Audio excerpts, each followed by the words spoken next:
welcome to a new video. I hope you're having an amazing day, and in this video I will be painting a pear. So if you want to try this out for yourself, hopefully you will find this useful.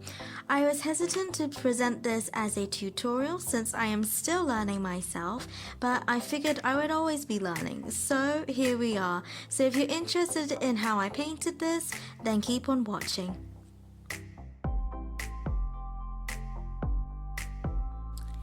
So, the first thing I did was to do a light sketch of the outline of a pear using my photo reference. And I did this using my water-soluble pencils. Make sure to make this very light.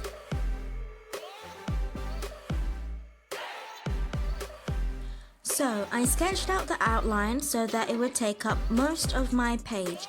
This would make it easier to add details as I plan to add more texture to this pear than I've done in my previous paintings. Next, I went in with several washes of green and making sure to leave space on the page for highlights as I want to keep this the lightest.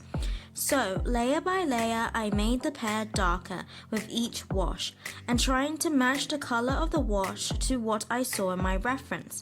Then I started stippling or dabbing at my page to get a bit of more of a patchier texture like what I saw in my reference.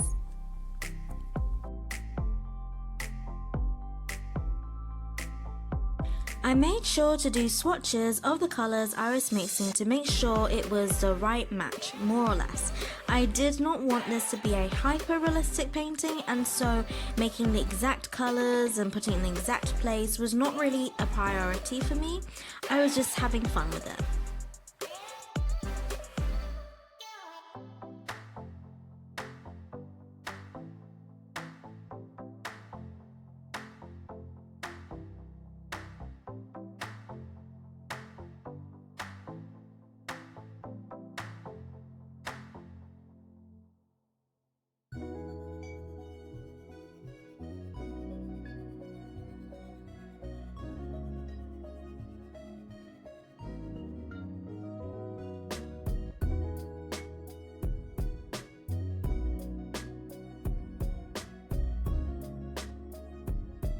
When you go in with your layers, it's best to start with the lightest points and slowly building up your midtones. Sometimes placing the darker parts after you finish your first light washes can help you distinguish how dark you want to make your midtones. Unfortunately, the middle of this time lapse is missing due to my camera deciding not to film just before the 30-minute mark, so hence why there will be a sudden jump. But don't worry, I'm continuing with the same steps.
At one point I did take a break as the page was getting a little too wet and worked on, and so it was starting to wear. And so if this happens to you also, then just take a break until it is fully dry. For this pear, I used greens and ochres and browns. Green for the underpainting, then mixing the green and the ochre for the midtones, and brown for the darkest parts of the pear. It's important to try and make your darks and lights prominent, as this will help to make your pear more dimensional and therefore more realistic. If you're struggling to make your brown even darker, then you can add a blue-black color to your brown, like I did with this pear.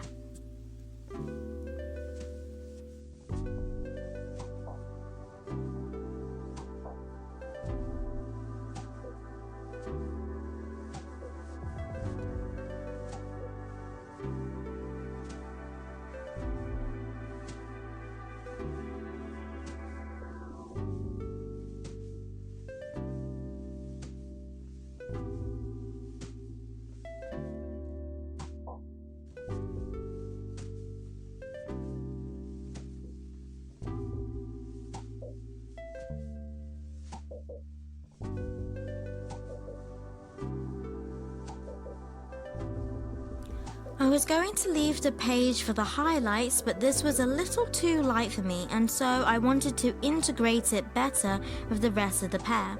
And so I stippled light washes of greens and browns around the highlights. Later, when I was happy with the colour of the pear, then I added a few brown dots. I was painting a British conference pear, so depending on what pear you wish to paint, then the colours and the dots will vary. This pear was quite textured, and so I didn't bother blending the colours, so this is something to bear in mind.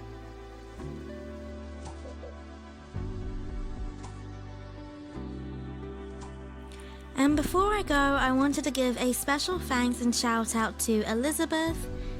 Thank you so much for your encouragement and enthusiasm towards me trying watercolour, as tricky as it can be sometimes. Thank you so much. Feel free to check out her work. She does these amazing watercolour animal portraits and so much more. These are my personal favourites of her work.